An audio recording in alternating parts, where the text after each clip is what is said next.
Russian President Vladimir Putin hit back at a U.S. deal to send long-range missile systems to Ukraine, warning that if the aid goes through, the Russian military will seek new Ukrainian targets.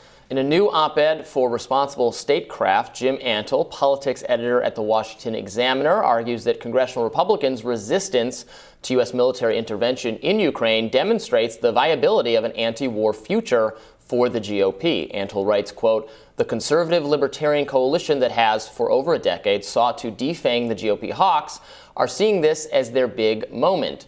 Jim joins us now to expand. Welcome to Rising. Good to be here.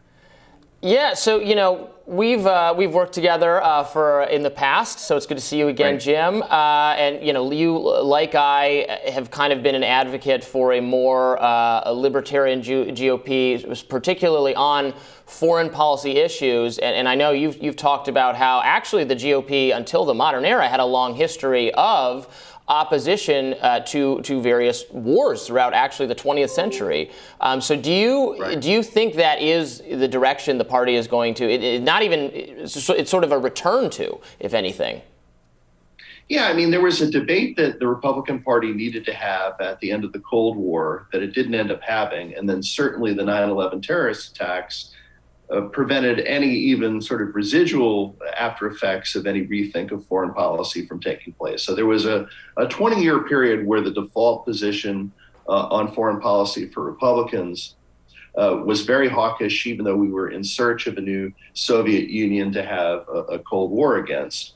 And I think that debate is finally beginning to happen, partly because former President Donald Trump, even though he wasn't very philosophically consistent on these issues, certainly had somewhat non-interventionist impulses, and that you see some of the more populist Republicans coming up, as well as obviously the libertarian wing of the party, has a more thoroughgoing skepticism of international intervention, sort of applying some of the skepticism of government action at home to government action abroad. And you're starting to see that a little bit. And as President Biden is perceived as being hawkish in this current conflict in Ukraine, I think that creates more political incentives for Republicans to speak out against it.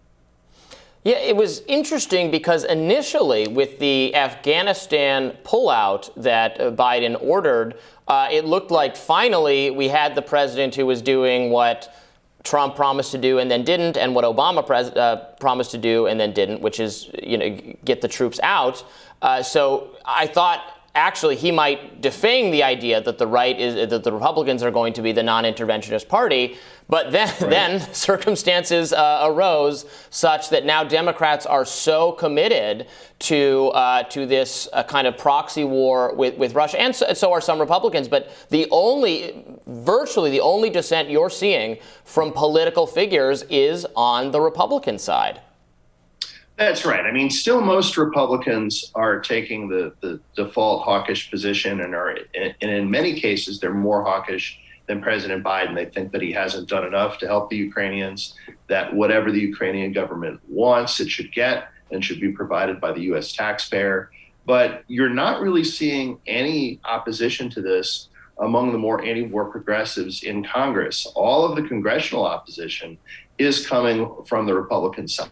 Now, is some of that opportunistic? Yes. Some of the same people hitting Biden on this were hitting Biden for getting out of Afghanistan too quickly, in their view. So, I mean, not all of this is principled, but a good bit of it is. And so you're starting to see the ascendant populist wing of the Republican Party linking up with the more libertarian wing of the party, which has been pretty consistent on these issues for the last decade plus. Coming together and voicing some skepticism about the amount of money spent and what the end game is here. I mean, I think a lot of people are sympathetic to the idea that Russia should not invade Ukraine, but what is the degree of U.S. involvement, and to what degree is our involvement lengthening the conflict versus producing some kind of sustainable peace?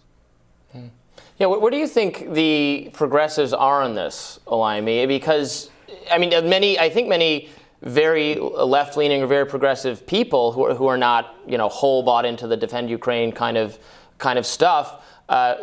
That's what that's what they're thinking, but there's on the legislative side, there are almost no Democrats. And we had Ilhan Omar on here a couple weeks ago, and she did, voice some opposition to the idea of like constantly boycotting and then funding the weapons, et cetera, but you don't hear a lot of it. It is interesting because you guys are right. There is a little bit of philosophical inconsistency on both sides, because you're right. Progressives typically are very anti-war, don't get involved, but that is exactly the camp that's we should get involved because Russia is this kind of place, and I think it is, an ideological disagreement. So I'm not sure what the answers are as far as, where we should stand or whether or not we think it will lengthen the conflict. I think that might be where the disagreement is, whether or not us helping or aiding is going to lengthen this or it will help it come to an end sooner. So I'm not sure. I don't have the answers.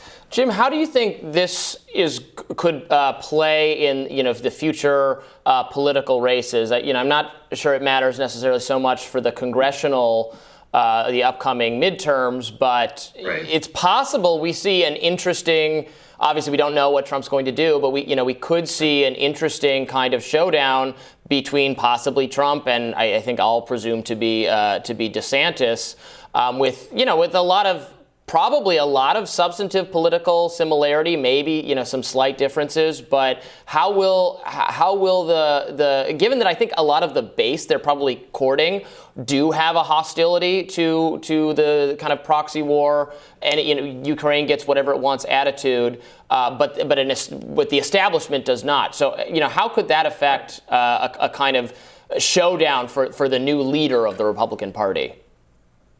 Yeah, and where Ron DeSantis stands on a lot of these issues is really still up in the air. He doesn't have to concentrate very much on that as governor of Florida.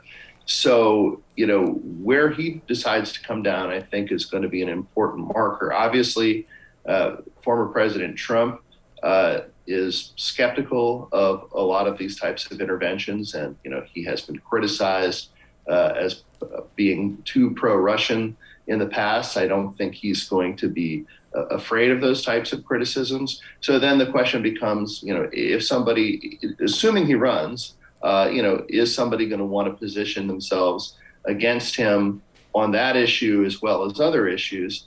Certainly, I think Mike Pence would be inclined to take the more traditional Cold War era Republican position on this. I'm not sure that that's where Ron DeSantis would necessarily come down, especially since he's appealing to a base of people who are more skeptical of all of these things. But I think that where you see, you see Josh Hawley voted against the last big Ukraine aid package.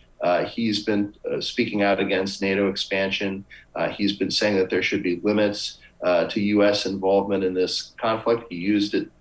The conflict, the Russia-Ukraine war, as sort of his jumping off point for a broader rejection of neoconservatism, which is the ideology that's most associated with most hawkish, maximally hawkish Republican positions.